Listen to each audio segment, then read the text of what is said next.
So question number one, which part of or what part of the country were you raised in?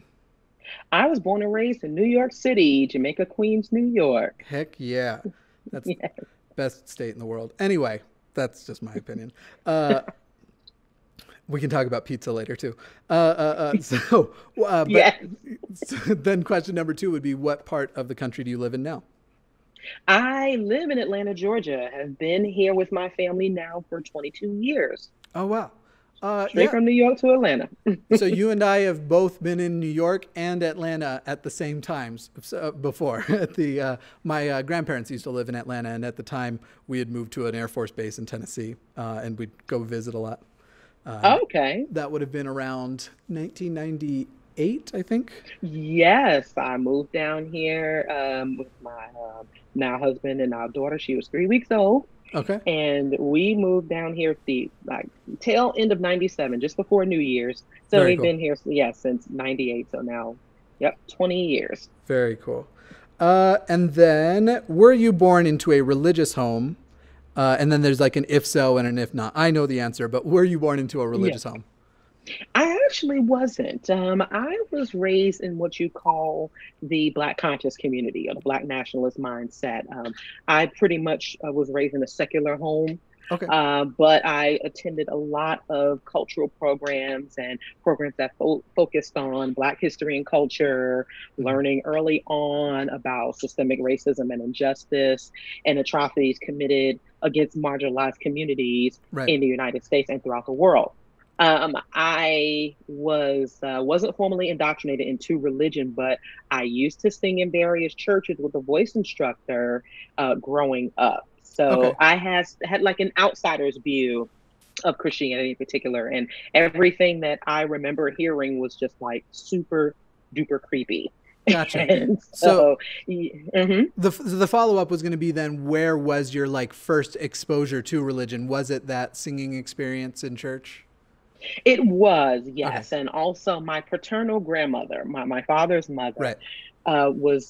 she was very religious. She belongs to an apostolic church, which is similar to Pentecostalism. Hmm. And so my mother rather, would allow me to go to church with my grandmother if I wanted to. And so I only went like a few times, but Yeah. yes, my first exposure to like the religion or the church was when I used to sing with my voice instructor. Okay. Cool. Cool. And you sort of already answered this. I'll ask it again. But so were you surrounded then by a religious community? Um, Kind of, sort of. Sure. There were a lot of people. There are still a lot of family members who were religious. My maternal grandmother actually wasn't. Hmm. She would celebrate holidays. There was no prayer at the holidays. She would Hmm. celebrate Easter with the Easter bunny and Yeah. candy. But yes, growing up in my neighborhood, there were a lot of religious folks. Some of my mentors were very religious. Some of the other people that my peers and others were very religious and spiritual. So yes, I was very much exposed Sure. to Sure. Sure. religion growing up. Sure. Something I found too in discussions with people who had a mostly secular upbringing is that there's still usually like a notable individual in the family who was the first to depart from religion. Now I have the honor of being that in my family. I was the one who broke the Mormon tradition. But do you know who in your family would have been the first to depart from religion? Now that I am not sure of, I Okay. just remember that again, my grandmother, again that secular influence, Right. and her, and my grandfather, my maternal grandfather, not being very religious at all. And now I had a few uncles who were, Christian and Muslim. They belonged to the Nation of Islam. Okay. So I experienced a variety of beliefs and thought within my own family. Interesting. I think I was the first one, though, to actually openly say that I was an atheist Okay. and actually become an activist. You are So, so good at answering my future questions, because the next one was, yes. how old were you when you actually professed for the first time publicly to being atheist or come out as atheist? Well, actually, I can answer that again Yeah, yeah, because yeah. the first time I acknowledged that I was an atheist was when I was 14 years old. Okay, I was in high school, very militant, very, Black power, okay. power to the people. Yeah, yeah. And so I remember someone asking me, was I an atheist? And I asked, well, what does that mean? And I was told, well, that means you don't believe in heaven or hell. Right. And I said, well, that sounds about right. Yeah, yeah. Because I really didn't. I remember trying to reconcile it in my head when I was younger Right. and not really being able to. Gotcha. So that was the first time. But then I re-identified as an atheist in 2010. And so from there is when I really asserted my atheism and Right. became and got active in the community. An activist, atheist activist, or active atheist, I think is the official Yes. term. Yeah, yeah, yeah. Great. I'm gonna and part of that I'm actually going to during the broader interview. I want to come back to part of that. So, but in just running through these, did you experiment or check out any religions? Did you play with being a religious at any point during your? I kind of toyed with the idea of being spiritual. I said I was spiritual for a number of years. Yeah. I had already made up my mind that I would never be a Christian. At one point, I tried to believe in a God. I went to a few church services that were very, or I've been in some religious settings that were very moving and uplifting. But I would call myself spiritual. I would believe in a higher power. I believe in a creator, but never actually diving into any form of belief. Okay, so it almost sounds like a level of deism with also like how did Bernie Sanders describe his religious views? Like a deism with a we're all in this together and connected. Correct. Kind of thing. Okay. Yes. Cool. Every time I hear a person who was raised secular, like the way that they approach the world and these things came to them and the way they evaluated them, I'm always so jealous. It's like, oh my goodness. Okay, we did that. And we did the first professed. And then these are just, these are more tidbit questions. Your favorite atheist author, communicator, or educator? Oh gosh, that's such an awful question to ask. We can skip it if you want.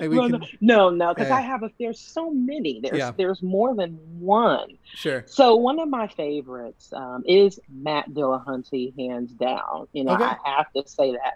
Watching the Atheist Experience and actually meeting him, watching him speak, and then getting to know him. Yeah. So, oh my gosh, he's one of my favorite people ever. It's funny. Every time him and I interact, it's like, okay, we have this thing to do, but then it's like, well, we both have, he's a magician now. I was a magician in college. And so we just start talking about magic and then it's like, oh crap, now we only have 20 minutes left. But yeah, he's the nicest guy. And by nicest for me, it's, you'll understand this as a New Yorker, the ability to like give each other shit just the right way. You know what I mean? Right. Yeah. Yes. Yeah. And another person is Jeremiah Kamara, who is, he is the author of the books Holy Lockdown, does the Black Church, gosh, I forgot the title of the name. I forgot the exact title, but it's Holy Lockdown. Oh, does the Black Church, I'm sorry. No, you're right. And then also the New Doubting Thomas, the Bible, Black Folks, and Blind Belief. He also produced the documentary Contradiction. And so he's working on another one as well. One of just the most awesome people in the world. He also created a YouTube series called Slave Sermons. And so it's available, online. If you Google if you put in Slave Sermons, you'll find a bunch of series. And another person is my sister from another mother, Bridget Crutchfield, who is one of our board members for Black Nonbelievers and the founder and she heads up our Detroit chapter. Very cool. So I was adding Jeremiah to my list of authors to go look up after, because oftentimes people come in with others and I accidentally closed my outline and it signed me out too. So I'm just getting that back up here. But yes, all good. Let me.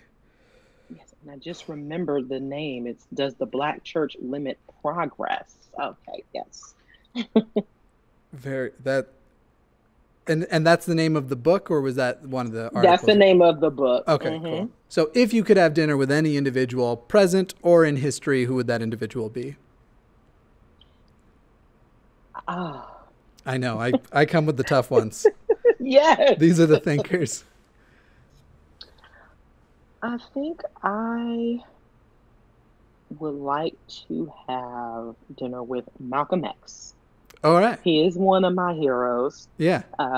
He very, very outspoken, very influential to the Black community. Yeah. Was able to reconsider his views based on evidence and based on talking with other people. So he's very much a people person.